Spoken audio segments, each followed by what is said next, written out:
dari termohon yang berpendapat untuk penetapan tersangka hanya dengan bukti permulaan yang cukup, dan bukti yang cukup adalah minimal 2 alat bukti, serta tidak harus adanya pemeriksaan calon tersangka terlebih dahulu. Menurut hakim, penetapan tersangka tidak hanya dengan bukti permulaan yang cukup dan bukti yang cukup adalah minimal 2 alat bukti, tetapi juga harus diikuti adanya pemeriksaan calon tersangka terlebih dahulu.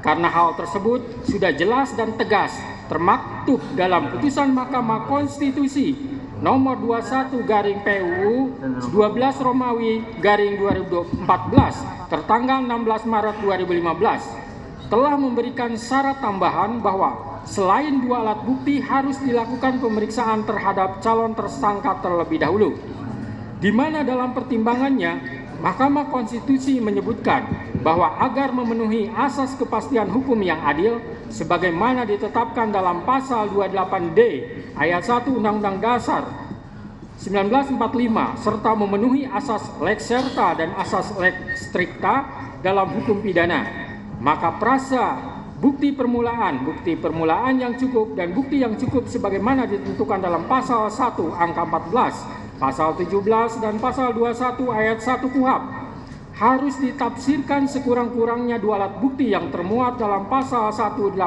ayat 1 KUHP dan disertai dengan pemeriksaan calon tersangkanya, kecuali terhadap tindak pidana yang penetapan tersangkanya dimungkinkan dilakukan tanpa kehadirannya in absentia.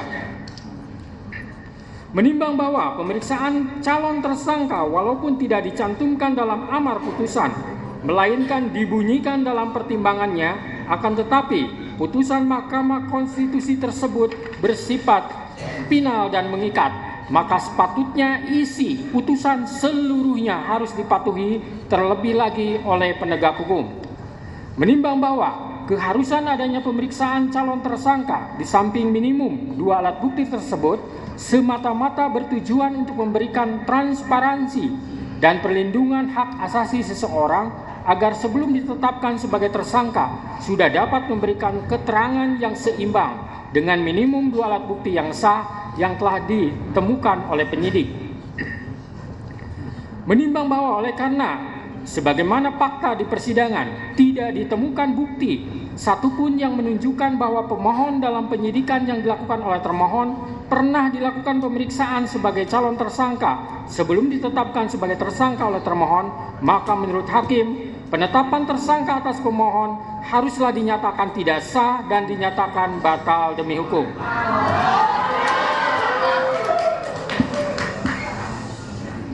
Menimbang bahwa berdasarkan pertimbangan di atas, maka alasan-alasan permohonan pra-peradilan yang diajukan oleh pemohon haruslah dinyatakan beralasan menurut hukum dan patut dikabulkan. Menimbang bahwa oleh karena penetapan pemohon sebagai tersangka didasarkan pada penyidikan yang tidak sah, maka seluruh tindakan termohon terhadap pemohon menjadi tidak sah.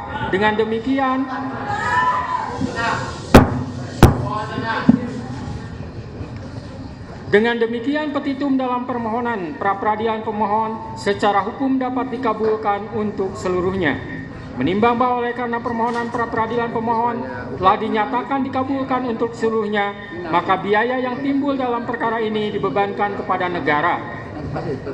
Memperhatikan Undang-Undang Nomor 8 Tahun 1981, Putusan Mahkamah Konstitusi Nomor 21/PUU 12 Romawi garing 2014 serta peraturan lain yang bersangkutan, mengadili 1. Mengabulkan permohonan pra-peradilan pemohon untuk seluruhnya. 2. Menyatakan proses penetapan tersangka kepada pemohon berdasarkan surat ketetapan nomor Estap garing 90 garing 5 Romawi garing Res 124 garing 2024 garing Diskreskrimum tanggal 21 Mei 2004 atas nama Peggy Setiawan beserta surat yang berkaitan lainnya dinyatakan tidak sah dan batal demi hukum.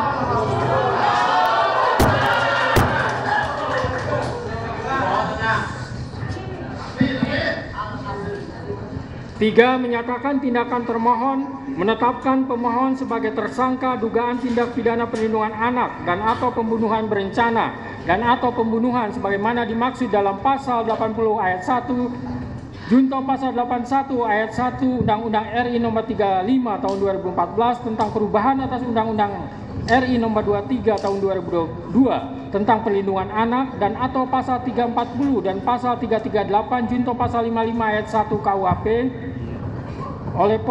oleh Polri Daerah Jawa Barat Direktorat Reserse Kriminal Umum termohon adalah tidak sah dan tidak berdasarkan atas hukum. 4. Menetapkan surat ketetapan tersangka nomor Estaf garing 90 garing 5 Romawi garing Res 124 garing 2024 garing Diskrekrimum tanggal 21 Mei 2004 batal demi hukum.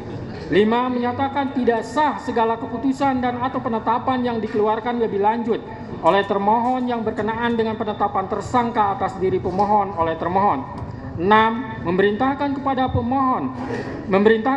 termohon untuk menghentikan penyidikan terhadap perintah penyidikan kepada pemohon. 7. Memerintahkan kepada termohon untuk melepaskan pemohon dari tahanan.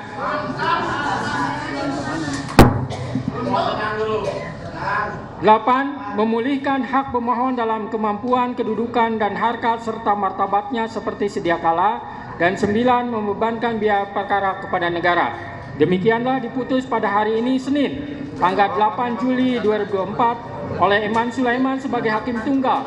Berdasarkan penetapan Ketua Pengadilan, putusan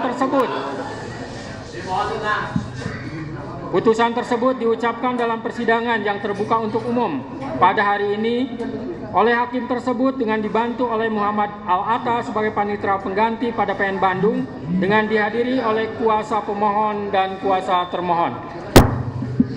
Demikian putusan sudah dijatuhkan. Intinya permohonan pra peradilan dari pemohon dikabulkan.